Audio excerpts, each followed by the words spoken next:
Come and fly away with me. Come and fly away with me. Come and fly away with me. Come and fly away.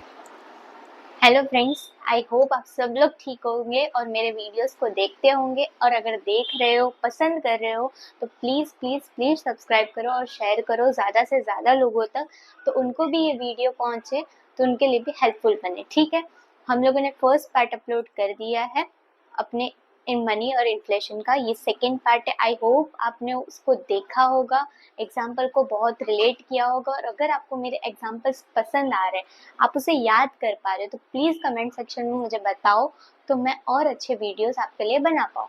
Thank you. और आज हम शुरू कर रहे हैं अपने इसके सेकेंड पार्ट से, इन्फ्लेशन से। मनी हमने कल समझ लिया था, पर अब मनी के आने की वजह से जो जो इन्फ्लेशन इंक्रीज हुई, महंगाई बढ़ी, उसे भी तो समझना ज़रूरी है कि पैसे आने की वजह से क्यों हमारी इन्फ्लेशन बढ़ती जा रही, क्या उसके रीजंस है, ये भी जानना ज़रूरी है। और उसे हम कैसे कंट्रोल कर सकते हैं, ये भी जानना ज़रूरी है। देखो, इन्फ्लेशन क्या होता है, सिंपल डेफिनेशन से समझ लेते हैं, उसके बाद मैं आपको अपने वर्ड्स में समझा दूंगी। ठीक है, एक बार देख लो। A situation of excess demand over supply of goods is called inflation. क्या बोल रहे हैं, एक्सेस डिमांड के सामने हमारी सप्लाई जो है गुड्स की, वो कम है।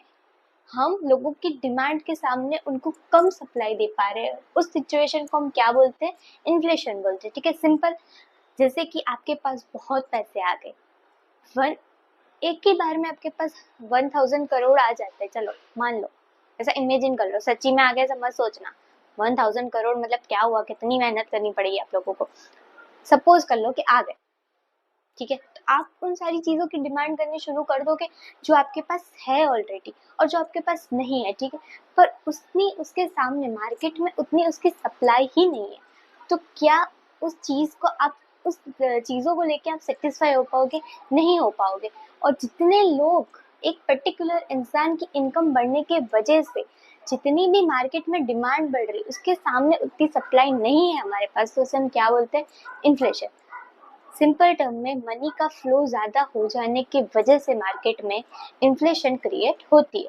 सपोज आपने जेठालाल वाला एपिसोड देखा हो, तो वो बावरी, पता है वो कांधे छुपा देती है, क्योंकि उस टाइम पे, उस एपिसोड में ये दिखाते वो लोग कि उस टाइम पे ऑनियन की जो डिमांड है ना, वो बहुत ज़्यादा है।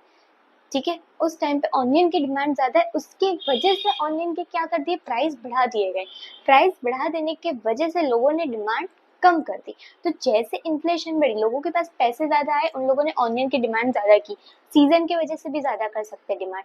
ऑनियन की सीजन आने के वजह से लोग क्या करेंगे, ऑनियन की डिमांड क्या करेंगे, बढ़ा देंगे। ठीक है, उसके सामने उस डिमांड को कंट्रोल करने के लिए, क्योंकि उतनी हमारे पास सप्लाई नहीं है, सफिशिएंट सप्लाई नहीं है हमारे पास ऑनियन की, तो उस टाइम पे उस डिमांड को कम करने के लिए हम क्या करेंगे, पैसे बढ़ा देंगे ऑनियन के।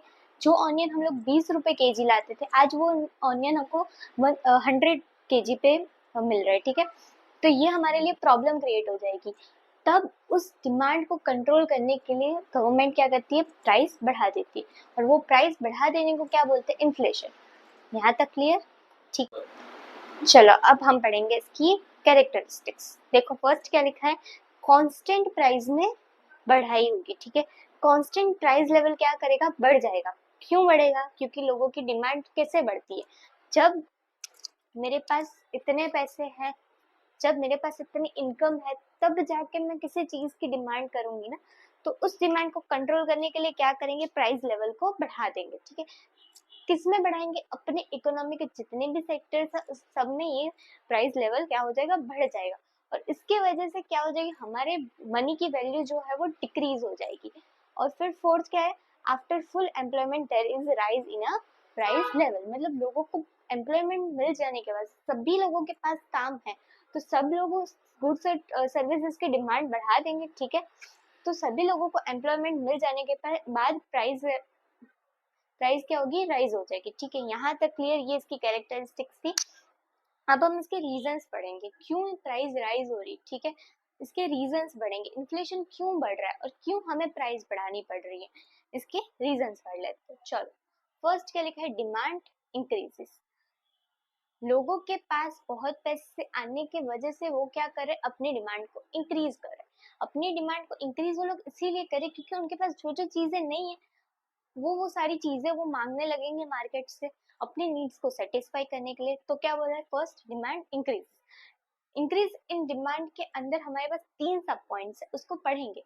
उससे पहले एक चीज देख लो, देखो है मेरे पास क्या लिखा है, demand pull inflation. Demand pull inflation क्या होता है कि हमारे पास हमारे मार्केट में जितना सप्लाई नहीं है उतनी लोगों की डिमांड बढ़ रही है, तो उसे हम क्या बोलते हैं, डिमांड पुल इन्फ्लेशन।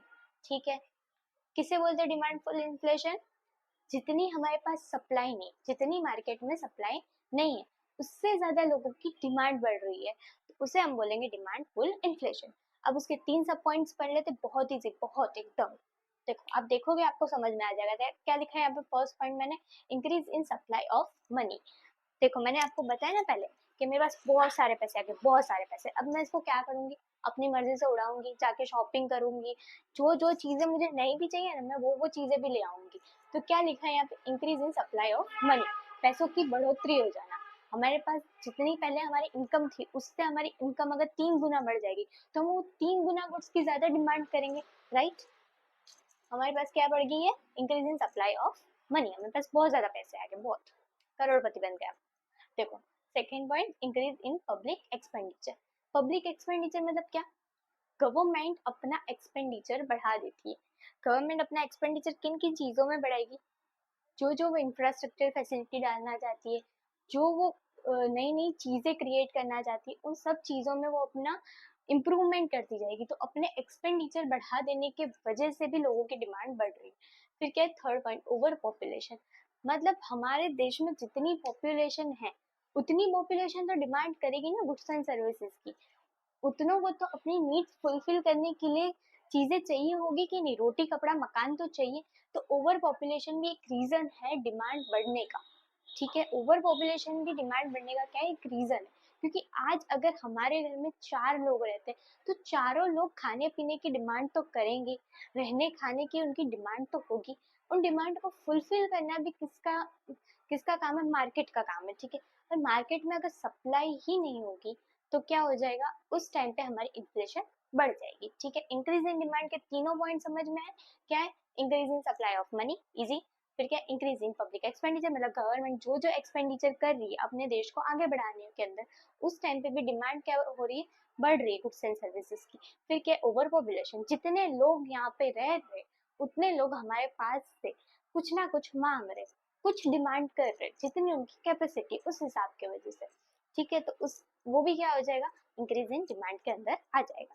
यहाँ तक क्लियर, पक्का। जितने जोश के साथ मैं समझा रही हूँ ना उतने जोश के साथ मेरे को कमेंट सेक्शन में आंसर भी चाहिए तुम लोगों के। अगर नहीं समझ में आ रहा है तो भी, और समझ में आ रहा है तो भी। नहीं समझ में आ रहा है तो मैं ट्राई करूंगी कुछ अच्छी तरह और समझाऊं। ठीक है, ठीक है, चलो अब हम समझेंगे cost of production. Cost of production क्या होता है कि हमारे गुड्स एंड सर्विसेज बनाने के पीछे जितना कॉस्ट लग रहा है, जितना हमारे प्रोडक्शन करने पे जितना कॉस्ट लग रहा है, उसे हम कॉस्ट ऑफ प्रोडक्शन बोलते हैं। बहुत इजी है, इजी। देखो हम जितने रॉ मटेरियल्स ला रहे, जितनी इंफ्रास्ट्रक्चर फैसिलिटीज हमारे कंपनी के अंदर लगा रहे, ठीक है, उसके पीछे पैसे खर्च होंगे, हमारे एक्सपेंडिचर होगा हमारा। तो जो गुड्स हमारा 100 रुपए के अंदर बन रहा था वो गुड्स हमारा बन रहा है जाके 250 के अंदर या 300 के अंदर बन रहा है, क्योंकि हमारे रॉ मटेरियल्स ला रहे हैं, हम ट्रांसपोर्टेशन एक्सपेंस कर रहे हैं, उसके पीछे लेबर लगा रहे हैं, उसके पीछे सेलिंग एक्सपेंसेस कर रहे हैं। ये सारे एक्सपेंसेस के वजह से हमारा प्रोडक्शन का कॉस्ट क्या हो रहा है, बढ़ रहा है। प्रोडक्शन का कॉस्ट बढ़ेगा तो हम अपने प्रोडक्ट को ज्यादा रेट पे बेचेंगे। ठीक है, ज्यादा रेट पर बेचने के वजह से भी क्या होगा, इन्फ्लेशन इंक्रीज होगा, क्योंकि हर कोई उसे परचेस नहीं कर पाएगा। और जो चीज आप बेच रहे हो मार्केट में, आप उसको ज्यादा रेट पे बेचोगे तो इन्फ्लेशन क्रिएट होने वाला है, क्योंकि हर एक इंसान की नीड वो पूरी नहीं कर पा रहा है। ठीक है, यहाँ तक क्लियर, कॉस्ट ऑफ प्रोडक्शन तक। अब देखते हैं हम आगे वाला पॉइंट। देखो थर्ड, अदर्स। अदर्स तो बहुत ईजी, अदर मतलब वो अदर नहीं, आपके बेस्ट फ्रेंड के अलावा वाला अदर, वो वाला अदर नहीं, अपने ये वाला अदर पढ़ते हैं। देखो अदर्स के अंदर हमारे पास 3 रीजंस दिए गए। पहला दिया गया है टैक्सेशन पॉलिसी। अब हमारी गवर्नमेंट क्या है, बदलती रहती है। ठीक है, अभी तो मोदी जी है तो कोई टेंशन नहीं है। तो जो टैक्सेशन पॉलिसी है हमारी, वो हर साल बढ़ती है, हर साल चेंज होती है। डिक्रीज होती है, कोई चीज़ हम हटा देते हैं, तो ये जो टैक्स पॉलिसी है वो हमारे इन्फ्लेशन को इफेक्ट करती है। जितना हम कंपनीज पे टैक्स लगाएंगे, जितना हम अपने इंपोर्ट एक्सपोर्ट पे टैक्स लगाएंगे, उतना ही हम गुड्स और सर्विसेज को यहाँ पे महंगी करके बेचेंगे। महंगी करके बेचोगे तो वो गुड्स की डिमांड बढ़ जाने के वजह से उसकी सप्लाई क्या हो जाएगी, कम कर देंगे। डिमांड बढ़ रही है तो हम सप्लाई कम कर देंगे, और सप्लाई कम कर देंगे तो इन्फ्लेशन बढ़ जाएगा। ठीक है, यहाँ तक क्लियर। चलो फिर सेकेंड पॉइंट क्या, increase in price of import. हमारे इम्पोर्ट, हम जो इम्पोर्ट कर रहे हैं गुड्स, उस पर हमारी प्राइस बढ़ जाना। जैसे सपोज करो कि जो रॉ मटेरियल आपको चाहिए, ठीक है, वो आपको बाहर से मंगवाना पड़ रहा है। यहाँ से अगर आप लोगे तो आपको 100 रुपए में पड़ेगा, फिर अगर आप अपनी जियोग्राफिकल बाउंड्री के बाहर से ले रहे हो तो वो आपको 200 रुपए में पड़ रहा है। तो वो 100 रुपीज जो एक्स्ट्रा कॉस्ट है वो आप अपनी कंपनी में थोड़ी बियर करोगे, वो तो आप कस्टमर से ही लोगे। तो आप उतना ही महंगा अपना प्रोडक्ट बनाओगे और उतना ही महंगा आप सेल करोगे। तो ये एक वन ऑफ द रीजन है इन्फ्लेशन बढ़ने का। फिर थर्ड क्या है, स्कैरसिटी, किसी चीज की कमी होना। किसी चीज की कमी होना, सपोज करो कि हम लोग क्या है, पेट्रोलियम बाहर से परचेस करते हैं, ठीक है, बाहर से हम इंपोर्ट करते हैं अपने यहाँ पे, तो उसकी स्कैरसिटी हमारे इंडिया में ज्यादा है, इसीलिए उसके रेट क्या है इंडिया में ज्यादा है। पर ये जो रेट अगर बढ़ गए, अगर आज सपोज करो कि पेट्रोल का रेट आज 92 रुपीज है, ठीक है, वो रेट बढ़ जाके 100 हो रहा है, तो उसकी इन्फ्लेशन क्रिएट होगी। क्यों क्रिएट होगी, सप्लाई हमारे पास नहीं है, इसलिए हम क्या कर रहे हैं, गवर्नमेंट क्या कर रही है, सप्लाई नहीं है, उसके वजह से गवर्नमेंट ये करेगी कि जो वो 92 में बेच रही थी अब वो 100 में बेचेगी। 100 में बेचेगी तो उसको अपने आप पता है कि जो लोग मिडिल क्लास है, जो लोअर क्लास है, वो उस चीज का कंजप्शन क्या कर देंगे, कम कर देंगे। उसकी कमी दिखाने के वजह से क्या होगी, इन्फ्लेशन क्रिएट होगी। आई होप आपको मनी एंड इन्फ्लेशन दोनों चैप्टर बहुत अच्छी तरह क्लियर रहे होंगे। मैंने मनी का तो बहुत ही अच्छा एग्जांपल लेके आपको समझाया है, इन्फ्लेशन में भी मैंने ट्राई किया है, पर इतना खास इसमें एग्जांपल लेने जैसा था नहीं, इतना कोई इम्पोर्टेंट एग्जांपल आए ऐसा था नहीं, बहुत ही इजी था। विदाउट एग्जांपल भी आप मेरे वर्ड से भी समझ जाओ ऐसा चैप्टर है ये। पर ये चैप्टर बोर्ड के लिए ही उतना ही आईएमपी है, ठीक है। ये दो चीज मैंने आपको समझाई, कॉस्ट पुश और डिमांड पुल, ये दोनों 1-1 मार्कर में आईएमपी है, ठीक है। तो इसको परफेक्टली याद करना। और आपके लिए एक और 1 मार्कर के लिए क्वेश्चन है, देखो क्या, एक आप अपनी नोट और पेन निकाल लीजिए, क्या बोल रही हूँ मैं ध्यान से सुन लीजिए। देखो, अगर गवर्नमेंट अपना कंट्रोल इंक्रीज करिए, प्राइस लेवल को कंट्रोल करने में, प्राइस को कंट्रोल करने में गवर्नमेंट लोगों को सब्सिडी दे रही है, कोई टैक्स फ्री कर रही है, ठीक है, ये किसको कंट्रोल करने के लिए, प्राइस लेवल को कंट्रोल करने के, मतलब इन्फ्लेशन को कंट्रोल करने के लिए कर रही। तो उस चीज को हम क्या बोलते हैं, उस चीज को हम क्या बोलते हैं, सरप्राइज इन्फ्लेशन। क्या बोलते हैं, सरप्राइज इन्फ्लेशन। गवर्नमेंट कंट्रोल करने की कोशिश करिए प्राइस लेवल को, उसे हम क्या बोलते हैं, सरप्राइज इन्फ्लेशन। यहाँ तक क्लियर। देखो ये 3 क्वेश्चन 1 मार्कर के लिए आईएमपी थे, वो मैंने आपको बता दिए। 5 मार्कर के लिए पूरा चैप्टर आईएमपी है, कहीं से भी क्वेश्चन आ सकता है। बहुत ही इजी चैप्टर है और बहुत ही अच्छी तरह समझाने की कोशिश की है। फिर भी अगर आपको कहीं भी डाउट आ रहा है तो आप मुझे प्लीज़ बताया कीजिए। आप जब तक नहीं बताओगे, कमेंट सेक्शन में कोई बताता नहीं है। चैनल सब्सक्राइब बहुत कम लोग कर रहे हैं, तो प्लीज़ आप चैनल सब्सक्राइब करो कि जब जब मेरे वीडियो आए तब तब आपको आइडिया लग जाए कि हाँ भाई मैम ने वीडियो डाला है, जाके देखो। प्लीज़ अगर पसंद आ रहा है मेरा वीडियो तो लाइक शेयर और सब्सक्राइब करो। Thanks for watching.